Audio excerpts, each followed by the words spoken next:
राजस्थान में लोकसभा चुनाव से पहले भारतीय जनता पार्टी एक बार फिर 2 दशक पुरानी स्थिति में नजर आ रही है, जब जाट वोटर पूरी तरह से पार्टी से छिटका हुआ था। किसान आंदोलन, पहलवान आंदोलन और अग्निवीर योजना को लेकर जाट पहले ही बीजेपी से नाराज थे। वहीं मौजूदा कैबिनेट में भी जाटों को बड़ी जगह न मिलना, टारगेट कर तबादले किए जाना और साथ ही राहुल कसवा का टिकट काटे जाने की घटना ने इस आग में घी का काम कर दिया है। राहुल कसवा का टिकट क्यों कटा, इसका सीधा जवाब राजेंद्र राठौड़ है। इससे 4 महीने पहले राजेंद्र राठौड़ को विधानसभा चुनाव में चुरू की तारानगर सीट से कांग्रेस के जाट नेता नरेंद्र बुढ़ानिया के हाथों शिकस्त झेलनी पड़ी थी। राठौड़ के इस हार के लिए राहुल कसवा के भीतर घात को जिम्मेदार बताया गया। यही से बदले की शुरुआत हुई और राहुल कसवा का टिकट कट गया। राजस्थान के चुनावी इतिहास की बात करें तो पूर्व मुख्यमंत्री वसुंधरा राजे पहली बार जाटों को बीजेपी की तरफ खींच लाई थी और इसका असर ये हुआ था कि बीजेपी को विधानसभा चुनावों में 163 सीटों पर ऐतिहासिक जीत मिली। इससे पहले भैरव सिंह शेखावत के समय बीजेपी के पास कोई बड़ा जाट चेहरा कभी नहीं रहा। मौजूदा दौर की बात करें तो बीजेपी के मंत्रिमंडल में जाट मंत्री तो हैं, लेकिन इनमें कोई ऐसा बड़ा चेहरा नहीं है जो राजस्थान में जाटों का प्रतिनिधित्व करने का दम रखता हो। बीजेपी ने सतीश पूनिया को आगे बढ़ाने की कोशिश की, लेकिन वो भी कामयाब नहीं हो सके। वहीं 2023 के विधानसभा चुनाव में बीजेपी ने कांग्रेस की ज्योति मिर्धा को पार्टी में शामिल कर उन्हें अपने पारंपरिक सीट नागौर से चुनाव लड़वाया, लेकिन कांग्रेस के हरेंद्र मिर्धा ने उन्हें हरा दिया। हालांकि अब हरेंद्र मिर्धा और उनके बेटे विजयपाल मिर्धा बीजेपी में शामिल हो रहे हैं, लेकिन कांग्रेस ने अगर यहां हनुमान बेनीवाल से गठबंधन कर लिया तो बीजेपी के लिए चुनौती बढ़ जाएगी। पिछले लोकसभा चुनाव में बीजेपी ने हनुमान बेनीवाल की पार्टी आरएलपी से नागौर सीट पर गठबंधन किया। इसमें हनुमान ने नागौर की सीट तो जीती ही, साथ ही अजमेर, बाड़मेर और राजसमंद सीट पर उनके प्रभाव का फायदा भी बीजेपी को मिला।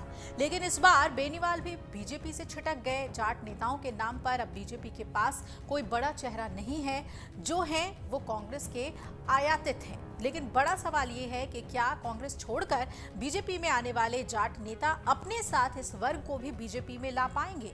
वहीं राजनीतिक जानकारों का कहना है कि जाटों को खांटी नेता चाहिए और वर्ग की नाराजगी किसी एक नेता के आने जाने से तय नहीं होती, इसलिए समग्र परिप्रेक्ष्य यानी कि ओवरऑल पर्सपेक्टिव देखा जाता है। अब एक बड़ा सवाल यह भी है कि जाटों की बीजेपी से नाराजगी का सीधा फायदा किसे होगा।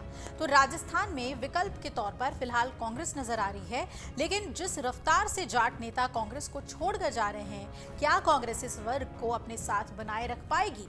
इस मामले पर वरिष्ठ राजनीतिक जानकारों का कहना है कि जाट वोटर्स काफी समय से बीजेपी से छिटकना शुरू कर चुका है और बीजेपी ने इसकी परवाह भी नहीं की। अब चुनाव के समय कुछ जाट नेताओं को लाया जा रहा है। उन्होंने कहा कि जाटों की नाराजगी के 4 बड़े फैक्टर पहले से काम कर रहे थे। इनमें पहला किसान आंदोलन, दूसरा पहलवान आंदोलन और तीसरा अग्निवीर योजना और चौथा पूर्व राज्यपाल सत्यपाल मलिक के साथ हुआ सलूक। इसके अलावा सतीश पूनिया की बात करें तो 4 साल उन्हें संगठन में काम करवाने के बाद चुनावों से ठीक पहले बदल दिया गया। मौजूदा कैबिनेट में भी जाटों को बड़ी जगह नहीं दी गई। अब इसमें राहुल कसवा का फैक्टर और जुड़ गया है, जिसने नाराजगी बढ़ाने का काम कर दिया है। इस चुनाव में कांग्रेस अपनी रणनीति में बदलाव कर दिग्गज नेताओं को चुनावी मैदान में उतार सकती है।